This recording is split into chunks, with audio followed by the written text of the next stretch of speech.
Welcome to East Coast DNA. We're still keeping up with the flurry of episodes this year. I don't know if I'm going to be able to maintain it all year, but I have quite a few bands reaching out and a few returning guests.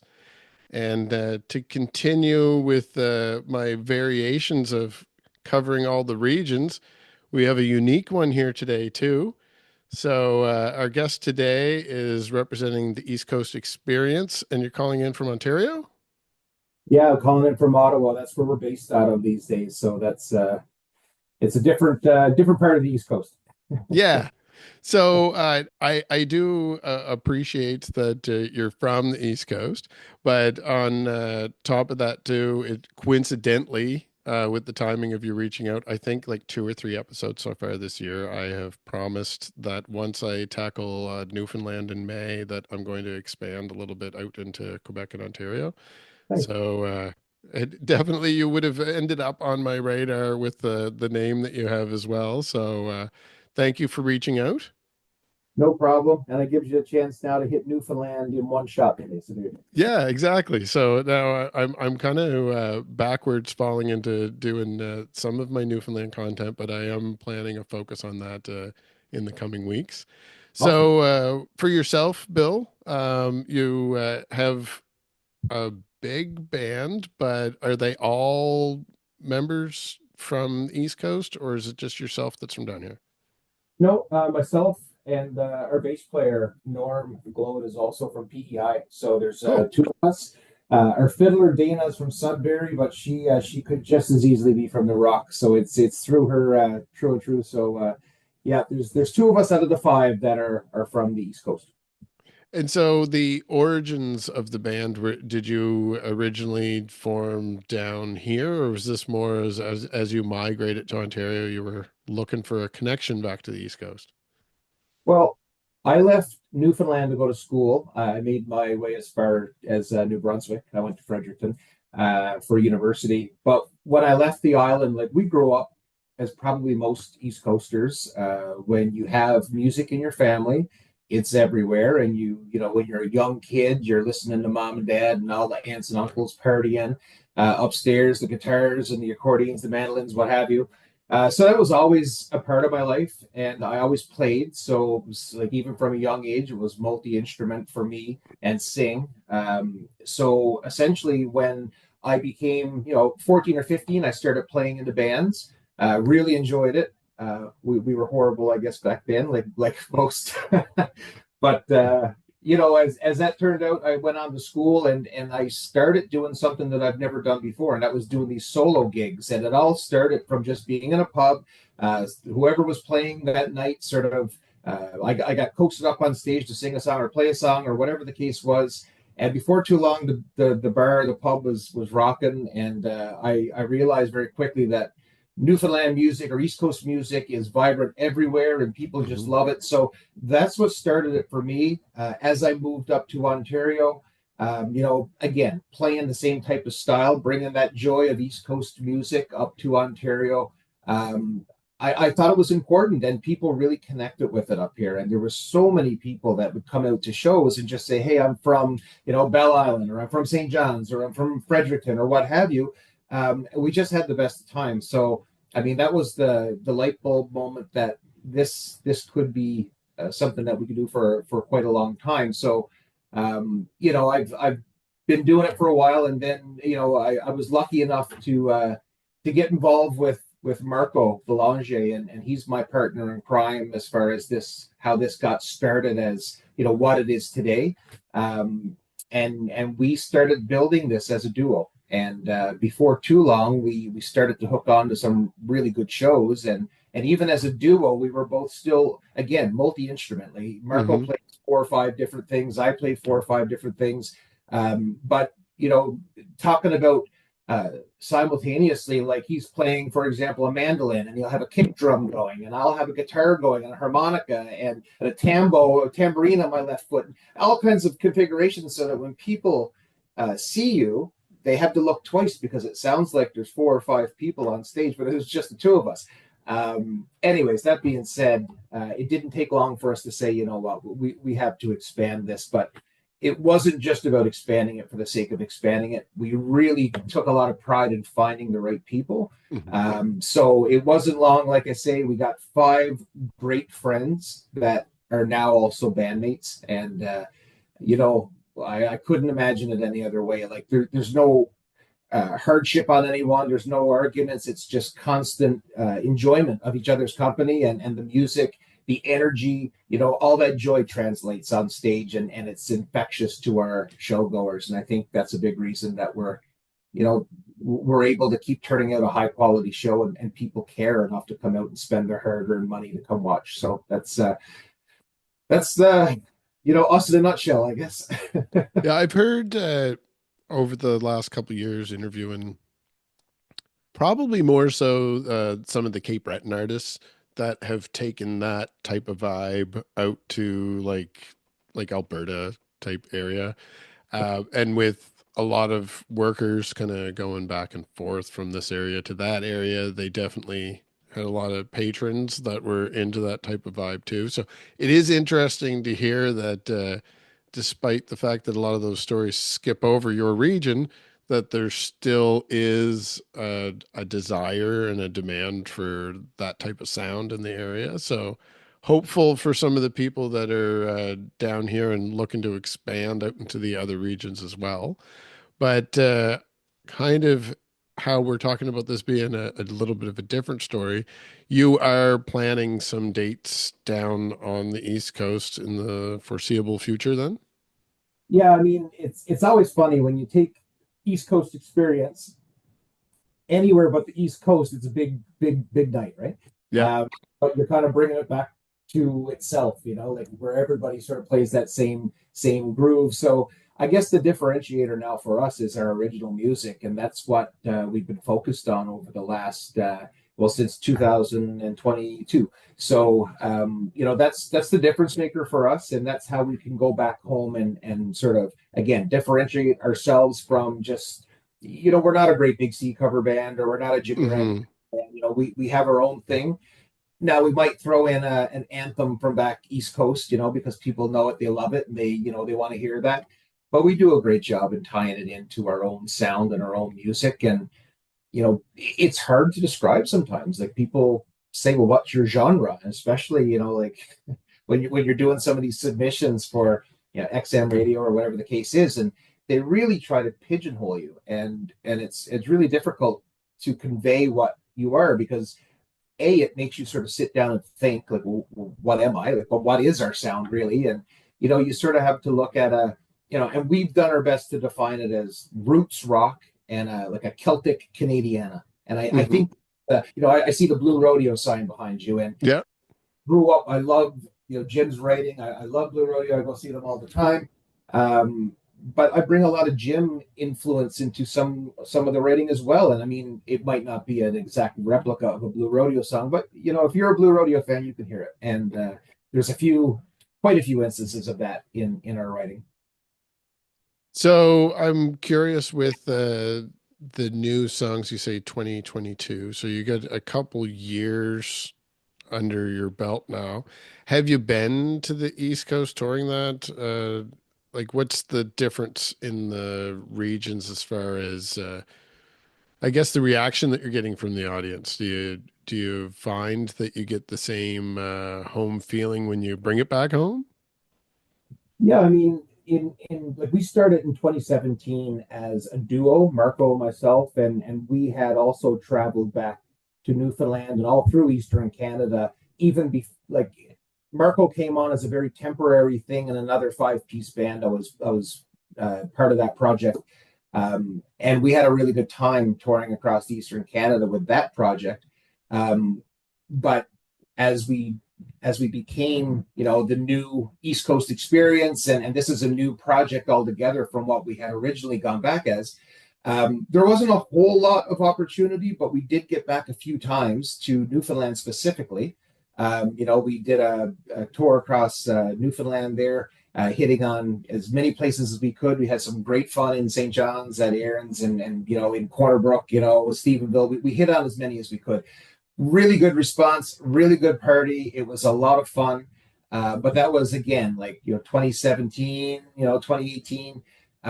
Then when COVID hit, we kind of shut down for a little bit, obviously. Mhm. Um, and that's when we focused in a lot of our writing. So, I say 2022, that's when we released our first studio EP. There was 4 songs on that one, and that EP was called Home.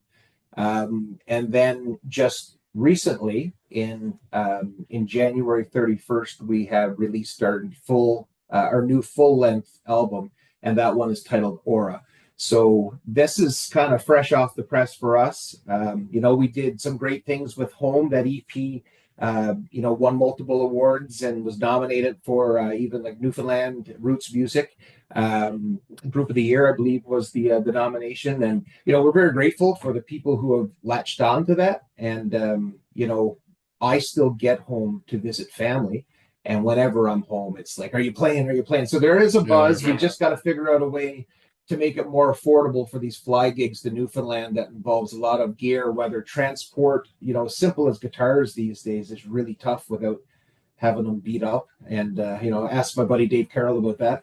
Um, and that's the big deterrent right now is what do you take and how little can you take and how much can you rent that's quality gear when you get to the other side. So that's really the big factors. But we are trying for fall of next year to get back to do a full Eastern Canadian, right through the whole 9 yards. So we're looking to take about 3.5 weeks to do that fall of 2026.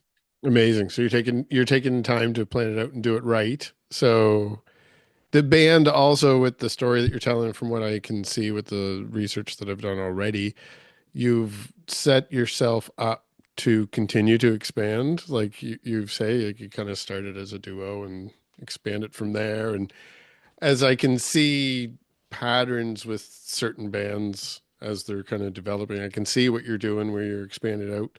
So aside from the tour dates, what kind of plans do you have for 2025 or maybe even going into 2026? Because it sounds like you would be the type of person that has plans. Yeah, we have lots of plans. We got a lot going on. I mean, you know, we're always booking, so we're booking now well into 2026 already. Certainly we have up to the end of March secured right now. We just got off a couple of monster shows for the St. Patrick's Day weekend. Where that was just we're still kind of floating on that high to have a thousand people out in the audience and sort of singing along and cheering along and just that vertical motion. You see the crowd swell. So that's addictive. So we want to keep doing as much of that as we can.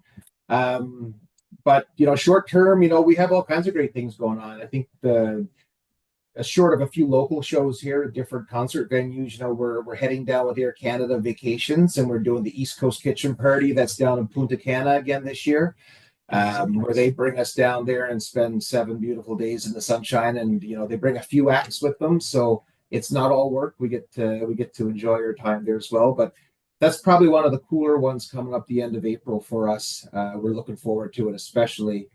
It's been a cold Canadian winter, so I need a bit of sun on my skin for Oh, sure. yeah.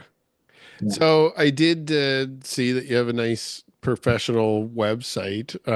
I'm curious as far as other content that you're putting out there. Where do you prefer people to follow the band outside of the website? Like, are you heavier into like an Instagram or a Facebook, or what kind of social media presence should people expect if they're out there looking for you?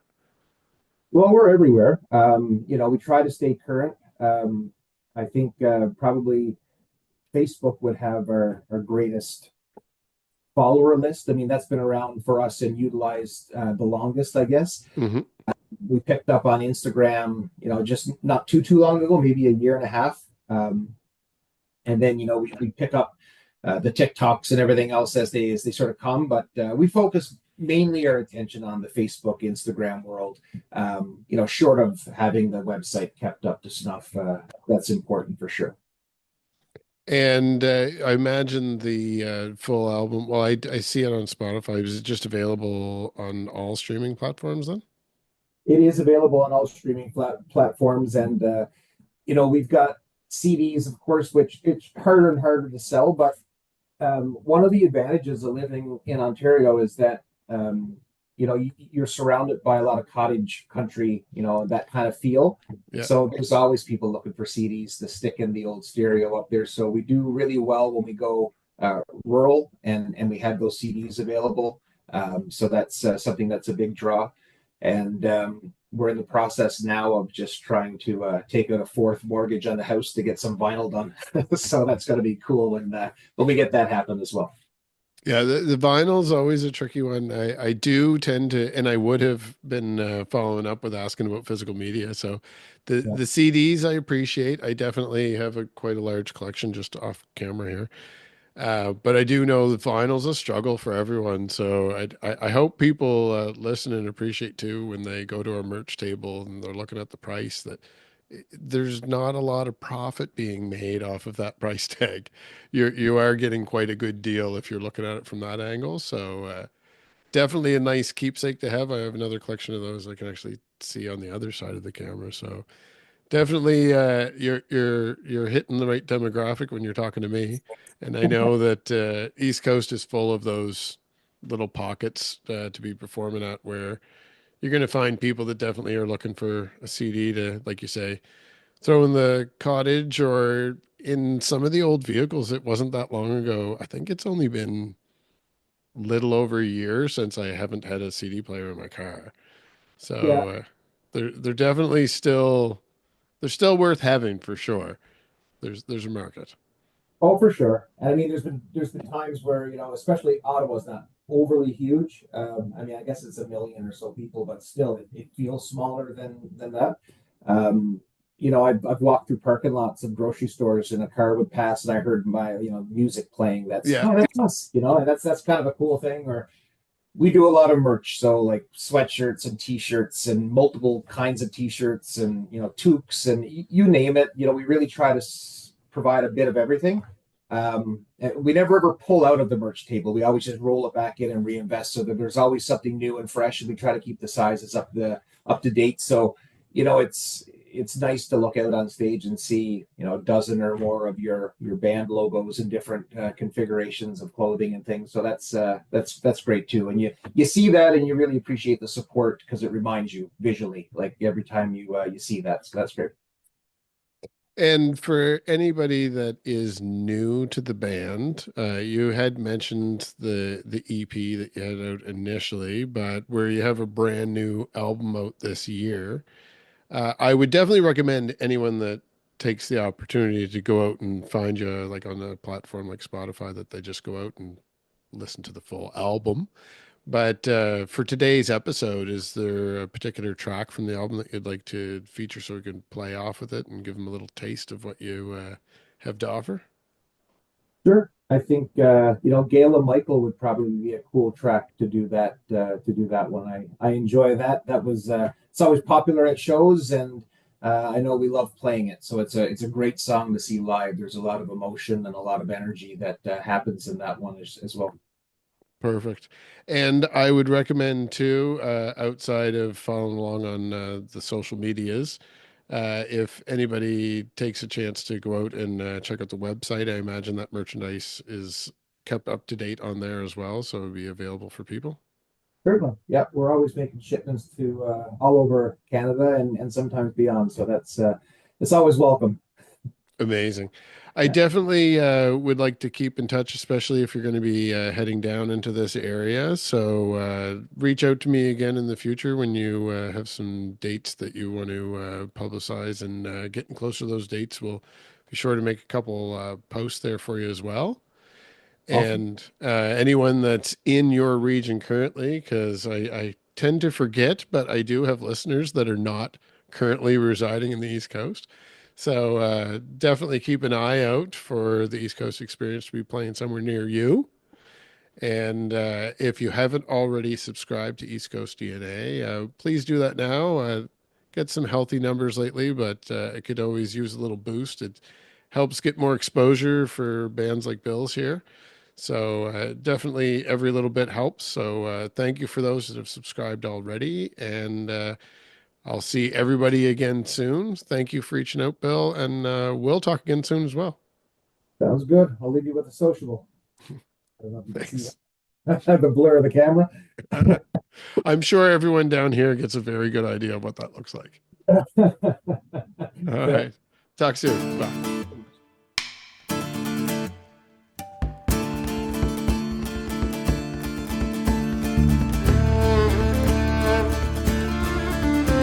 Come gather round and tilt your head. I'll sing for you a tale of Michael and this lovely girl. The young girl's name was Gail. They came to meet one summer's eve, both hiking higher ground. They fell in love atop the rocks, but never made it down. The winds they blow, the waves still crash, just like they always do. Carried up or washed away, we'll never know the truth. 200 men and 20 dogs to scour through the trees. They covered every single inch, calling desperately. 6 days of searching high and low, both dogs and men alike. 6 days and not a goddamn trace to put them on that hike. The winds they blow, the waves still crash, just like they always do. Carried off or washed away, we'll never know the truth.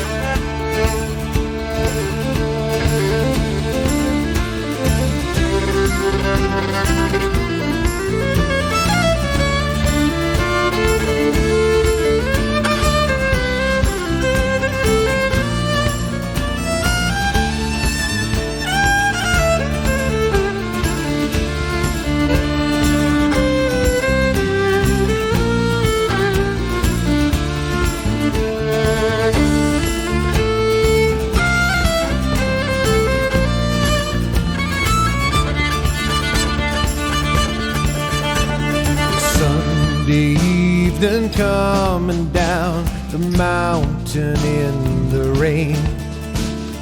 Gail and Michael's families wept, their rage engulfed in pain. They pleaded for us to return, to keep our efforts strong. But it's like they simply vanished there. Their lives, their love was gone. The winds they blow, the waves still crash, just like they always do. Carried off or washed away, we'll never know the truth. Carried off or washed away, we'll never know the truth.